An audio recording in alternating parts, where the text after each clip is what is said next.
முடியவில்லை. அந்த சிவனால் நம்மை நெருங்க இயலும் என்றால், சிவனின் சிவத்துவம் பிரபஞ்சத்தின் மூலை முடுக்கெல்லாம் செல்ல இயலும் என்றால், பிறகு இந்த சுயநலத்தின் சீற்றத்தால் ஏன் அந்த ஜோதிர்லிங்கத்திற்குள் செல்ல இயலவில்லை? ஏனென்றால் அனைத்து ஜோதிர்லிங்கங்களிலும் சிவன் வியாபித்திருக்கிறார்.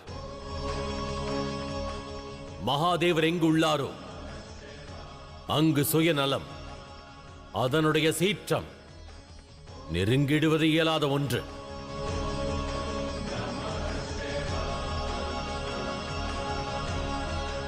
மகாதேவர் கோபம் கொண்டுள்ளார். மகாதேவர் கோபம் கொண்டுள்ளார். மகாதேவர் கோபம் கொண்டுள்ளார். மகாதேவர் கோபம் கொண்டுள்ளார். மகாதேவர் கோபம் கொண்டுள்ளார். மகாதேவர் கோபம் கொண்டுள்ளார். மகாதேவர் கோபம் கொண்டுள்ளார். இது என் கோபம் அல்ல, இதுவே நியாயமாகும். இந்த அசுரர்கள் அவர்களது மனதினில் விகார எண்ணங்கள் கொண்டு ஜோதிர்லிங்கத்திற்குள் நுழைந்திட முயன்றார்கள். சுயநலம் என்ற கொடிய எண்ணத்தை பக்தர்களின் மனதில் விதைக்க எண்ணினார்கள். ஜோதிர்லிங்கம் தர்மம் மற்றும் நியாயத்தின் வெளிப்பாடு, சத்தியம் மற்றும் புனிதத்தின் அடையாளம். அசுரரிடம் தீய எண்ணங்கள் இருந்தது. மனதில் தீய எண்ணங்கள் கொண்ட எவராலும் ஜோதிர்லிங்கத்திற்குள் நுழைந்திட இயலாது. ஜோதிர்லிங்கத்திற்குள் நுழைந்திட இயலாது.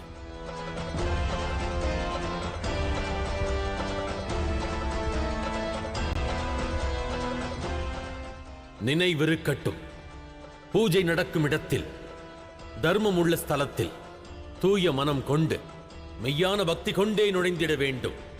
தீய எண்ணங்கள் கொண்டு நுழைந்திட முயன்றால் மகாதேவர் நிச்சயம் அவரை தண்டிப்பார். சம்சார சாகரத்தில் மானிடர் பல்வகை சங்கடத்தில் சிக்கித் தவிக்கின்றனர். பல்வகை சலனங்களும் இருக்கும். எனவே மானிடர் எவராயினும் தர்மஸ்தலங்களில் அவர்களை தூய்மைப்படுத்திட வேண்டும். தன்னுள் இருக்கும் தீய எண்ணங்களை மற்றவர்களிடம் பரப்புவதற்கு அவர்கள் முயலக்கூடாது. புவியில் உள்ள எந்த பக்தரும் என் ஜோதிர்லிங்கத்திற்கு மெய்யான பக்தி கொண்டு சென்றிட்டால் சரீரத்தில் மட்டுமல்லாது மனதிலும் அதீத பலம் கொண்டிருப்பார்கள். மனதிலும் அதீத பலம் கொண்டிருப்பார்கள்.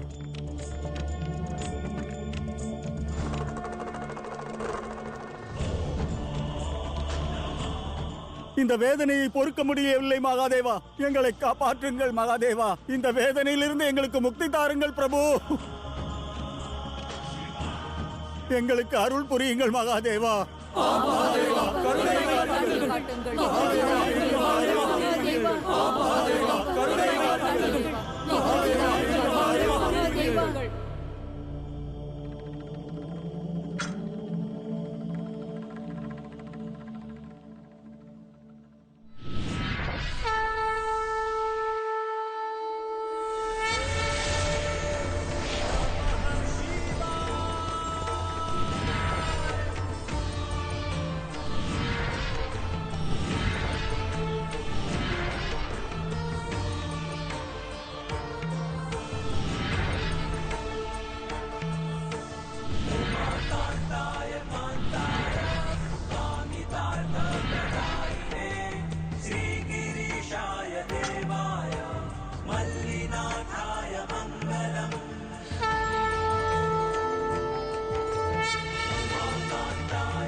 தேவி பார்வதி, மல்லிகார்ஜுன ஜோதிர்லிங்கத்தில் இருக்கும் நான் மேலும் ஒரு வரத்தினை வழங்குகிறேன். அகவை முதிர்ந்த ஒரு தம்பதி குதிரைகளையும் எதிர்த்து யுத்தம் புரிந்து இங்கு வந்து சேர்ந்தனர். ஆகையால் பக்தர் எவராயினும் மெய்யான ஆழ்ந்த பக்தி கொண்டு மல்லிகார்ஜுன ஜோதிர்லிங்கத்தை அடைந்தால் அவருக்கு அஸ்வமேத யாகம் செய்தமைக்கான பலன் கிடைக்கும்.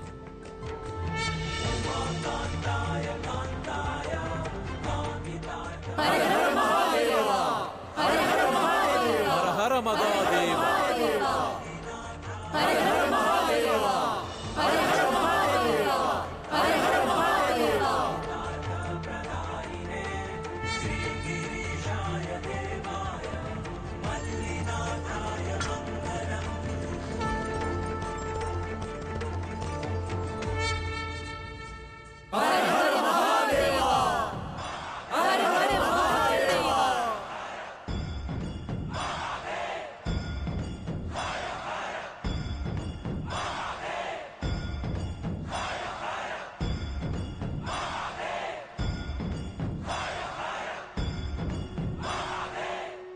மகாதேவா, நாங்கள் செல்ல அனுமதி தாருங்கள்.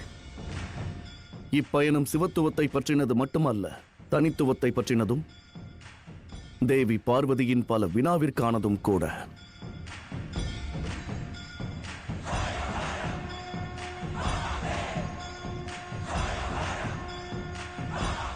வாருங்கள்.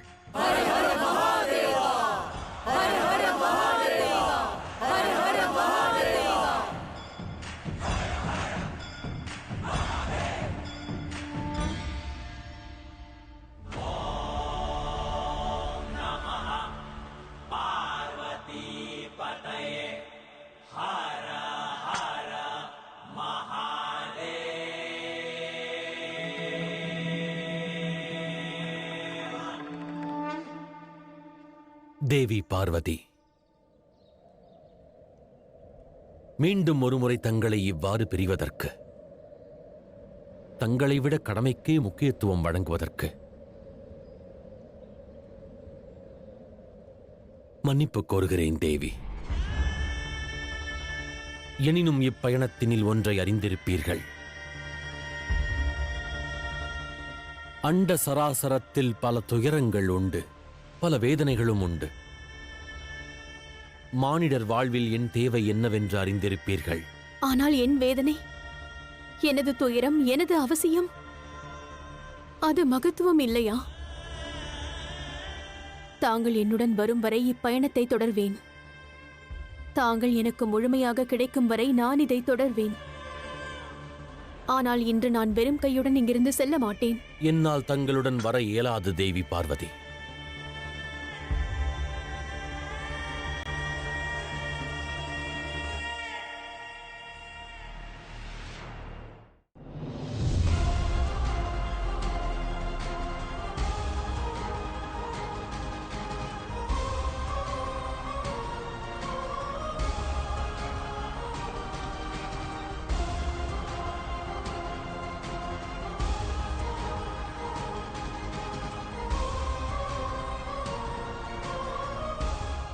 தங்கள் மீது நான் கொண்ட பக்தி தூய்மை எனில்,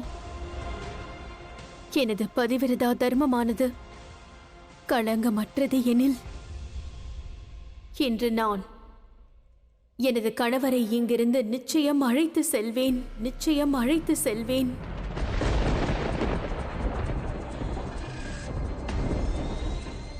இல்லை தேவி, 12 ஜோதிர்லிங்கங்களுக்கான பயணத்தை முடிக்காமல் சிவனை அடைந்திட இயலாது. இனி தங்களை பிரிந்து ஒரு நொடி வாழ்வது கூட இயலாத காரியம் மகாதேவா. எனக்கு தங்களது நினைவுகள் தேவையில்லை, தாங்கள் தான் முழுமையாக தேவை, வேறேதும் இல்லை. நான் இங்கிருந்து செல்ல மாட்டேன் மகாதேவா. தாங்கள் என் வேண்டுகோளை நிறைவேற்ற வேண்டும். கூறுங்கள், என் பக்திக்கான பலனை தருவீர்களா? என் விருப்பத்தை நிறைவேற்றுவீர்களா? பதில் அளியுங்கள் மகாதேவா.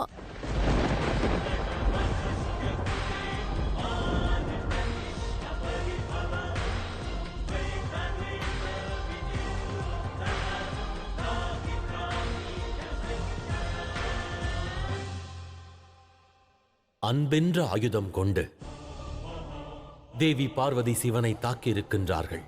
இன்று தேவி பார்வதியின் விருப்பத்திற்கு மகாதேவர் வழங்கவிருக்கும் வரம் இப்பிரபஞ்சத்திற்கே ஓர் பாடம்.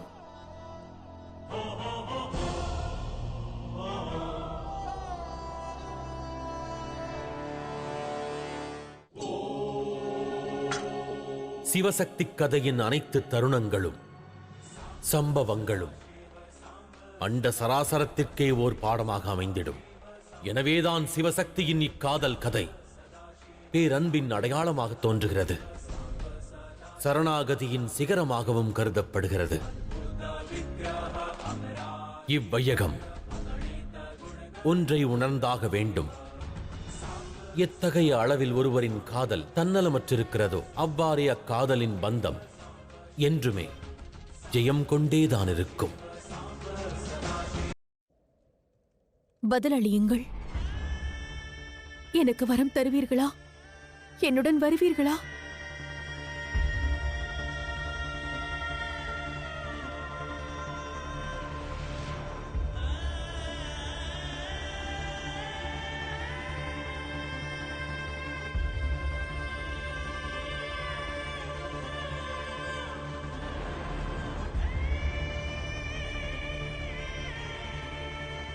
தேவி,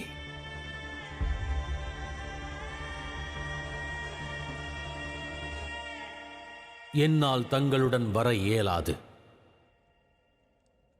எனினும் தங்களுடைய வேண்டுதலையும் நான் புறக்கணித்திட இயலாது. அவ்வாறென்றால் வரம் தாருங்கள். தங்களை காண மல்லிகார்ஜுன ஜோதிர்லிங்கத்திற்கு வந்ததற்கு பலன் அளியுங்கள். சிவனை அடைவதற்கான நம்பிக்கையை தாருங்கள்.